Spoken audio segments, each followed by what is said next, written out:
Hello everybody, AVT here with another video for Star Wars Galaxy of Heroes, and today we're going to be talking about resource management. So we're going to start with the 4 types of energy in this game. You've got your mod energy, your cantina energy, your standard campaign energy, and if you come over here, you've got your fleet energy. Now, these 4 energies are used for very different things. Your mod energy is used for the mod challenges and mod battles, both of which gives you mods to increase the strength of your characters, and in the mod battles, you can now find these materials, which are used for slicing mods, which we will talk about at a later date. Up here you've got your cantina energy. It's used here at the cantina nodes. Here you have your standard campaign energy. It's what's used at the light side and dark side nodes. And over here you've got your fleet energy, which is used on these fleet battle nodes, which work pretty much the same as your light side dark side nodes, except they are not light side dark side specific. Now, crystals. So getting away from energy, crystals is your pay-to-play method of playing this game, if you will.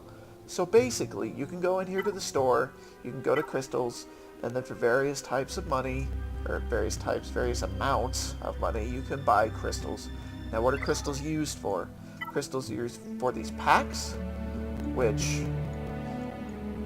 98% of the time are not worth it, or your crystals can be used to refresh your energies. Now for the free-to-play player, this is going to be the most efficient use of your crystals. Now I've already gone and done it for the day, but say I wanted to go in here, and I'm farming Old Republic characters right now, and I wanted to farm T3 M4 shards. All you do, you can go find him, there he is, Node 6B Cantina battles. So I would sim this as many times as I can, and then once I'm done, purchase, and I'll just do it once at 200 to show. And there you go. It refills your cantina energy, and then you can go and do it again, and get more rewards. And what's great about doing this for cantina energy is you get your character shards for whatever character you're trying to farm, you get your ability mats tiers 1 through 3, training droids for characters and ships, fleet currency, these ally points don't matter too much, they used to, but not so much anymore, credits, and cantina store currency. Now what's great about this, and I've got to power up my T3 real quick. That's satisfying. Anyways, so what's great about this is, in addition to all the other things you're going to get this cantina currency, which can be used to purchase all sorts of things, more ability materials, which I wouldn't recommend for these 1 and 2s, just because you get them fairly easily, fairly readily. Even early on in the game, you don't really run out of these too much. It's the Mark 3s and up that you'll run out of. But you can purchase all these various character shards, many of which are really, really useful characters. So, moving right along, let's talk credits. So credits is your base currency in this game. It can be used for all sorts of stuff. Like you go in here to your shipments, and down at the bottom, you will find 4 gear pieces that you can buy multiple times a day. Every time there's bonus energy available, you will be able to come into your shipments and purchase these 4 pieces of gear for credits. These pieces of gear, even later into the game, can actually be really, really useful. So now, what else are credits used for? Credits are used for all sorts of things. Let's yet again go into the Old Republic. Say I want to power up Basila, because I kind of do. If you train her, right, I'm going to take her from 1 to 85, it's going to take 6.27 million credits.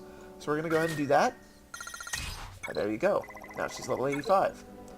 So, looking at her abilities, you can power up the abilities as well. Takes ability mats and credits. So as you can see, as you power them up, it becomes exponentially more expensive. And there you go. I'm not going to put the Omega on this, but as you can see, 43,000 credits just to put the Omega on the ability. Now, if you go over here to your mods, and say I wanted to level this mod. If I take this mod from 1 all the way to level 15, you're looking at another 248,000 credits. Wow, that turned out really horribly, but that's alright. So there you have it. Those are your primary uses for credits. There's a couple other things you can buy with them here or there. Like if you go in here and you look at your weekly shipments, there's now 5 character shards every week that you can buy with 1,000,000 credits, which most of the time I don't do unless it's a really, really difficult character to farm, because it's just not worth it. But anywho, moving on, let's talk about training droids. So I guess I could have showcased this a second ago when I was leveling up a character, but I will do another. So, if I want to take Karth from 1 to 85, it's going to take the credits, but look at all the droids it's going to take. So this is why it is super, super, super nice doing those Cantina nodes and refreshing them multiple times a day, because you will get so many of these training droids to help you level up your characters. And it is super important to manage these droids, especially early in the game, because there are a lot of times you'll find yourself where you're like, oh, I want to level this character. Oh, I want to level this character.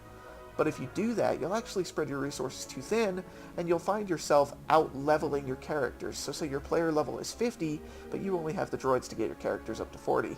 You don't want that to happen, because as you level your characters, you'll gain access to more levels on their abilities, higher gear levels, and so on. Let's talk about the third major resource for characters. I'll jump back in here.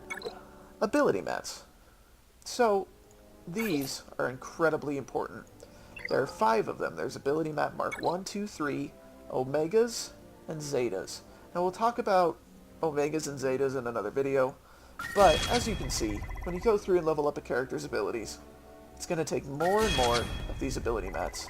And as I was telling you earlier, the 1s and 2s are super easy to come by. I have a ton of them, but the 3s not so much. Like as you can see, I tend to be a little impulsive with where I spend my ability mats, so I don't have a ton of them saved up, but I wonder if there's a save on this. No, there's not. I know where there is one. If you look at an ability that takes a Zeta, look how many Mark 3s it'll take. So it's super important for you to use these wisely and make sure you're not throwing them away on characters you'll never use. Now, the last thing I wanted to talk to you about before I forget is where crystals come from. So, crystals will predominantly come from Squad Arena. Now, depending on your rank, you will get varying amounts of crystals per day. And I know that I recommended you spend your crystals on the Cantina node, refreshing the energy. I do it about 3 times a day. You typically will not get enough crystals to do that every day. So basically, what I will do is I will just spend crystals as I get them. Like right now, I haven't been doing it a lot, which is why I have 7,000 crystals saved up. But if characters are very, very important to farm, it is super helpful to refresh over and over again. And you'll also get crystals throughout the day when you complete these small daily tasks. As you'll see, I get 27 whenever I finish all the daily activities. And I believe, if I'm not mistaken, you get a few out of here too, do you? Or is it just currency? That's the wrong tab. You do, so if you're in the top 50, you get crystals out of Fleet Arena. So for most people, that's a little unrealistic. Most people are not in the top 50 of Fleet Arena. But regardless, if you can make it into the top 50 of Fleet Arena, you will get crystals out of there as well. One more thing to talk about, not as important, but over on ships, you have the same currencies. I can't demonstrate anything on that. Say I wanted to level up Sun Fax, you're going to have your ship training droids and your ship currency. And then you'll also have various ship ability mats. This would be a good one to show you on. Various ship ability mats. Do the same thing as characters. There's just no mods for you to manage on ships. So, there you have it. I hope you all enjoyed the video. Let me know down in the comments if there's anything you disagree with, if there's anything you'd like to suggest for the next video.